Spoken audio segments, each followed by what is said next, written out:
Hello দর্শক, তোমরা সবাই কেমন আছো? আশা করি ভালো আছো। আমি চলে আসছি প্রীতম প্রিয়ম পেজ থেকে পূজা। আজ আমরা চলে গেলাম বিপ্লব দাদার শুভ আশীর্বাদে।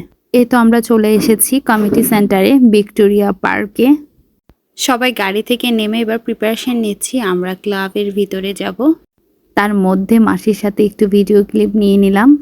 এই তো আমাদের রতনদাকেও অনেক কিউট লাগতেছে, মিষ্টির প্যাকেটগুলো ক্যারি করছে। সাথে আমার ভাইরাও আছে। আসলে অনেক মজা করেছি সেদিন, খুবই ভালো কাটিয়েছি দাদার আশীর্বাদে। এই তো আমরা সবাই মিলে সারিবদ্ধ হয়ে এবার কমিটি সেন্টারের ভিতরে যাব। তার আগে তো বরণ করে নিতে হবে, নতুন জামাই বলে কথা। তো নতুন জামাইকে বরণ করে নিচ্ছে। এইদিকে দুই ভাইয়ের বন্ডিংটা আমার খুবই ভালো লেগেছে। ছোট ভাই বড় ভাইকে চুল টুল ঠিক করে দিচ্ছে, খুবই ভালো লেগেছে। দুই ভাইয়ের বন্ডিংটা যাতে ঠিকঠাক থাকে সেটাই প্রার্থনা করি।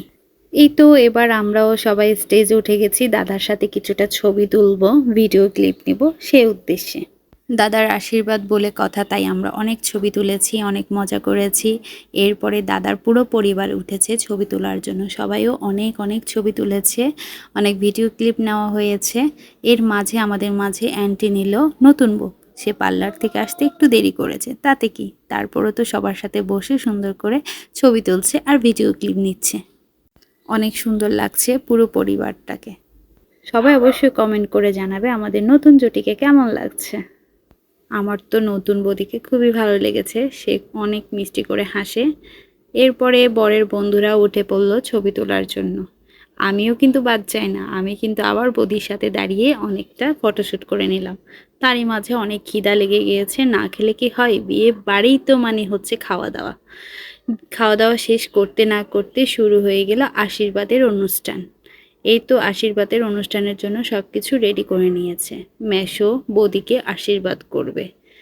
এরপরে বৌদি মন্ত্র শেষ করে আশীর্বাদগুলো সবগুলো মেসোর হাতে দিয়ে দিল। এখন মাসি মেসো হাতে বউকে তুলে দিল, এটাই নিয়ম। এরপরে মাসিও বউকে আশীর্বাদ করলো, একে একে সবাই বউকে আশীর্বাদ করলো এবং মেয়েকে সবাই হাতে তুলে দিল। মেয়ের আশীর্বাদের পর্ব শেষ হওয়ার পর এবার দাদা বৌদিকে আংটি পরিয়ে দিবে। আংটি পরিয়ে দেওয়ার পরে এবার দাদার আশীর্বাদের অনুষ্ঠান শুরু হবে। এবার দাদাকে একে একে সবাই আশীর্বাদ করবে। এমনি করে একে অপরের দুজনেরই আশীর্বাদ সম্পূর্ণ হলো। এবার আমরা সবাই মিলে কেক কাটবো। কিন্তু হ্যাঁ, কেক কাটার আগে কেকের ছবি নিব না তা তো হয় না, কেকের কিছুটা ছবি তো অবশ্যই নিতে হবে আমাদের। এই তো এদিকে বৌদির বান্ধবীরাও কিছুটা ফটোশ্যুট করে নিচ্ছে।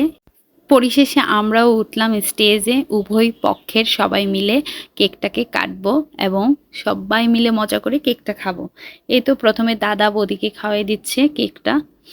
এরপরে দাদা সবাইকে একটু একটু করে কেকটা খাওয়াই দিচ্ছে। খুবই ভালো লাগছে আর অনেক মজাও করেছি। এই তো বৌদিও দাদাকে কেকটা খাওয়াই দিচ্ছে। পরিষদের দাদাও আবার বৌদিকে খাওয়াচ্ছে, তার মাঝে আবার বাইরে ফটোশ্যুট করতে চলে গেল। এই তো দুই ভাইয়ের বন্ডিংটা খুব সুন্দর না? এই তো দাদা আর বৌদির আশীর্বাদটা সম্পূর্ণ করলাম। সবার যদি আমার ভিডিওটা ভালো লেগে থাকে অবশ্যই লাইক কমেন্ট শেয়ার সাবস্ক্রাইব করতে ভুলবে না, আমাকে গ্রো করতে অবশ্যই আমার পাশে থাকবে। আবারও দেখা হবে নতুন ভিডিও নিয়ে তোমাদের সাথে। ততক্ষণ সবাই ভালো থাকবে, সুস্থ থাকবে, প্রীতম প্রিয়ম পেজের সাথে থাকবে। অবশ্যই দাদা বৌদিকে আশীর্বাদ করবে আর কমেন্টে জানাবে ওদেরকে কেমন লেগেছে তোমাদের।